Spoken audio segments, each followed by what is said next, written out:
오늘은요 우리 찰떡 요약집으로 해서 양리학을 전체적으로 다 정리해드리도록 하겠습니다. 우선 여기 나와 있는 내용은 아주 간단한 내용이에요. 근데 양리학은 아시겠지만 모든 과목에서 계속 여기저기 성인이든 기본이든 계속 여기서 나오니까요. 꼭 아셔야 될 것 같습니다. 자, 책으로 할 거니까 같이 보십니다.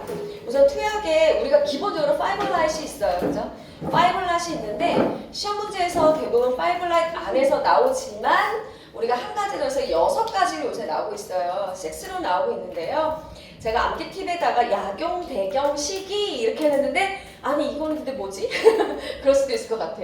자, 정확한 먼저 대상자, 아니 환자 바뀌면 큰일 나잖아요. 정확한 대상자, 맞는 환자한테 투약을 해야 되고 정확한 약물을 줘야 합니다. 엉뚱한 약 주면 큰일 납니다. 정확한 용량인데요. 용량이요. 특히나 소화는요. 또 신생아 같은 경우는 약간의 차이, 인슐린도 마찬가지잖아요. 큰일 날 수 있습니다. 아주 정확한 용량이 들어가야 되고요.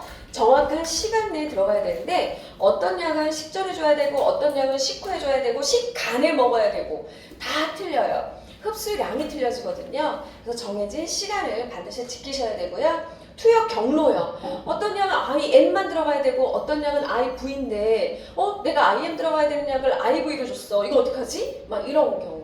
정확하게 경로를 지켜야 합니다. 정확한 기록이 바로 6번째인데요. 기록은요. 투약한 사람이 기록합니다. 투약한 사람이 그러면 내가 준비했어. 그러면 내가 투약할게. 그리고 기록할게야. 자, 기록할 때 원칙이 있었죠. 항상 본인의 서명을 정확하게 쓰는 거였어요. 그래서 난 앞으로 약을 이따가 줄 거야. 돼, 안 돼? 안 되지. 미래형은 없다. 자, 그래서 투약할 때 즉시 기록함을 원칙으로 합니다. 자, 1번 볼게요. 약물에 맞는 보관 방법인데요. 너무 중요합니다. 네. 기본적으로 이 온도가 시험지 너무 많이 나와요. 근데 그전에는 2에서 5도씨의 냉함소 이렇게 나왔었어.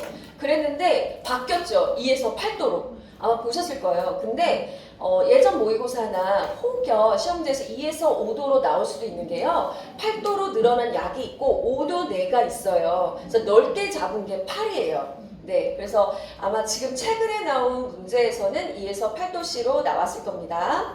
자, 우선 혈청. 무조건 냉장하셔야 되죠. 혈액이에요. 그 다음에 예방용 백신. 여러분 이제 백신 맞으시는 거 무조건 냉장이고요. 검사 용액인데 검사 용액 중에서도 우리 BCG 백신 용액이나 PPD. PPD가 결핵 진단 검사하는 거죠. 자, 토베클린 반응 검사 몇 시간을 리딩하죠? 48에서 72시간이죠. 네, BCG는 어디에 맞아요? 여러분, 좌측 3부. 뭐라고요? 좌측 삼박의 삼각근. 자, 주사는요? 무슨 주사야? 피대 주사. 그렇지. 여기까지 가야 돼요. 자, 그래서 개봉 전 인슐린은 냉장인데요. 그 옆에 보시면 실온에 개봉 후 인슐린이 있어요. 여기 시험에 나왔었어요. 네, 인슐린을 개봉하기 전에는 그냥 냉장고 넣어도 되는데 한 번 개봉했다 하면 냉장에 안 넣어. 네, 그래서 바깥으로 빼놔야 돼요. 자, 그러면 실온에 넣어야 되는 대표적인 기름이에요. 기름 얘네들은 10도씨 정도에서 보관하는데 요게 가끔 온도가 나온 적이 있거든요. 10도로 나온 적이 있거든요.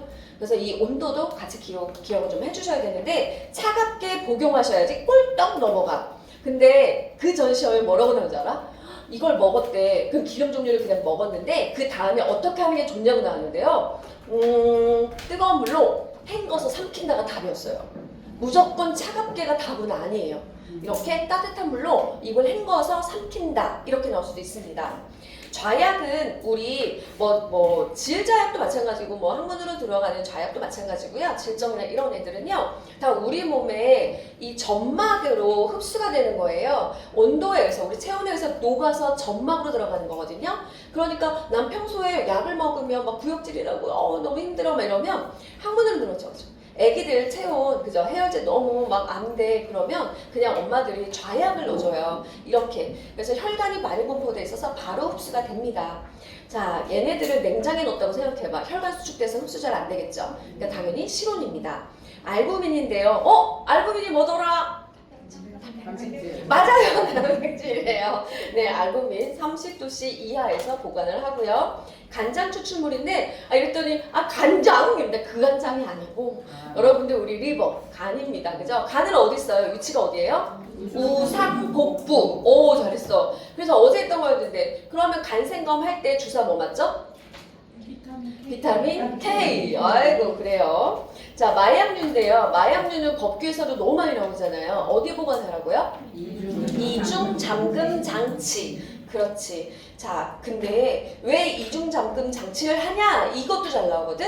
약물의 오남용을 방지해요. 아니면 한 번만 이렇게 마약이 있는데 이렇게 할까봐.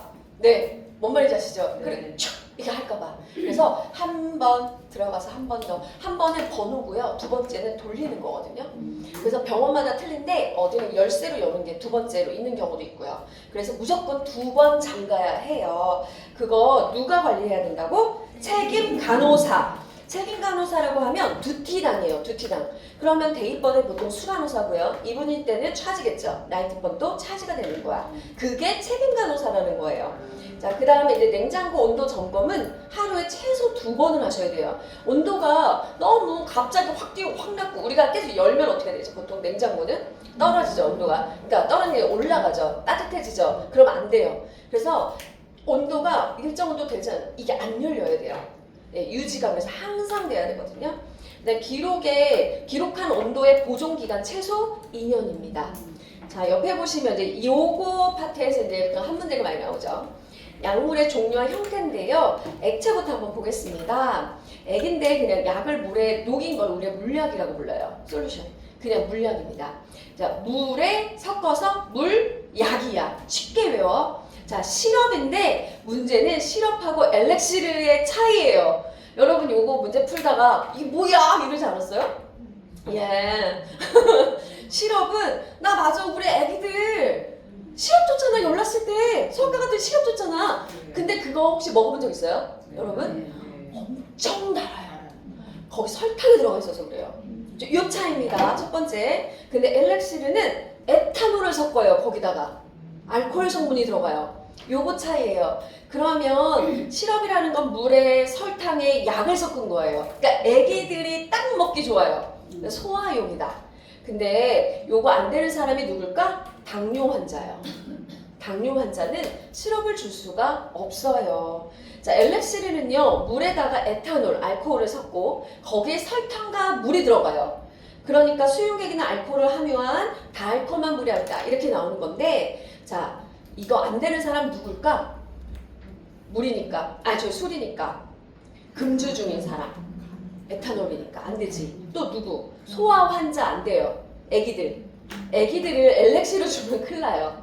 에탄올 때문에 알코올이 들어있어서. 요런 것만 기억을 좀 해주시면 됩니다. 자, 로션이에요. 피부에 그냥 바르시는 액체 상태의 외용제고요. 칼라민 로션이 대표적이죠. 칼라민 로션 하면 계속 나오는 게 소양증, 기억나? 수두, 홍역, 우리 아토피 계속 나옵니다. 유탁액은요, 물의 불용성인 액체 상태의 약을 물에 미세하게 균등하게 분산시켜서 유상으로 만든 게 유탁액. 좀 약간 뿌옇게 생긴 그런 약들이고요. 현탁액이나 부유액이라고 하는 건 물에 불용성인 고체 상태의 약을, 위에 유탁액은 액체 상태의 약을, 자 밑에 봐봐, 현탁액이나 부유액은 고체 상태의 약을, 이 차이점 보셨나요? 네, 요겁니다. 그래서 미세한 분말로 균등하게 분산시킨 걸 우리 현탁액이라고 부르고요. 유탁액. 그러니까 얘네는 둘 다 유상으로 이렇게 똑같은데 하나는 액체 상태를 섞었냐, 하나는 고체 상태로 섞었냐, 이렇게 보시면 되겠습니다. 자, 팅크제인데요. 가끔 팅크제가 잘 나와요. 생약에다가 에탄올 또는 물을 혼합해 만든 액체인데, 여러분 베타딘 쓰시죠? 우리 소독약 빨간색. 자, 요게 바로 팅크제예요. 아주 대표적인. 네, 주사제는요, 우리 피부나 점막을 통해서 뚫고 들어오는 거죠. 보통 뚫고 침습적으로 들어옵니다. 자, 그 주사제라고 하는데 혈중 농도가 가장 빠르고 정확하게 유지될 수 있는 게 바로 주사제이기도 합니다. 그러면 자, 주사 흡수 빠른 순서 시작! IV, IM, SC, P오겠지. P오겠지. 아이디는 안 오겠지. 그지? 이렇게 해서 순서대로 외웁니다. 자, 가루약인데요. 이제 고체 또는 방부체로 들어가는데, 가루약이요. 파우더만 기억하면 돼요. 파우더. 그래서 균등하게 혼합한 거. 이거에서 균등하게 이렇게 채로 쳐버리는 거.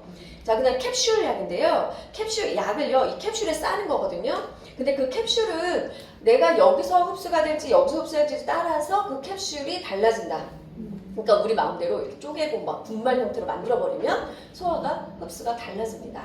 약물 효과가 달라져요. 알약인데요. 태블릿이라고 불러요. 여러분 타이레놀 드시잖아요. 그걸 우리가 태블릿이라고 불러. 그래서 우리가 차팅할 때도 타이레놀 해놓고 타이레놀하고 원 태블릿 이렇게 체크하는 게 그거야. 알약 한 알이란 뜻이야. 타이레놀 알약 한 알 이 뜻이거든.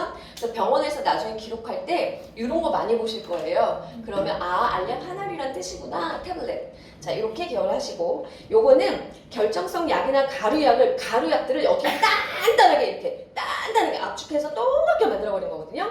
자 혈중농도 유지해서 시간을 맞춰서 복용하는 게 매우 중요한데 사실 알약 같은 경우는 뭐 위장 상태나 장 상태에 따라서 흡수가 각각 다를 수가 있다예요. 그리고 어떤 사람은 밥 먹자마자 난 빨리 먹어야겠다 까먹으니까 막 이래. 근데 효과가 또 다를 수 있고 어떤 사람은 나 빈속에 먹어야 효과 쫙 와 뭐 이렇게.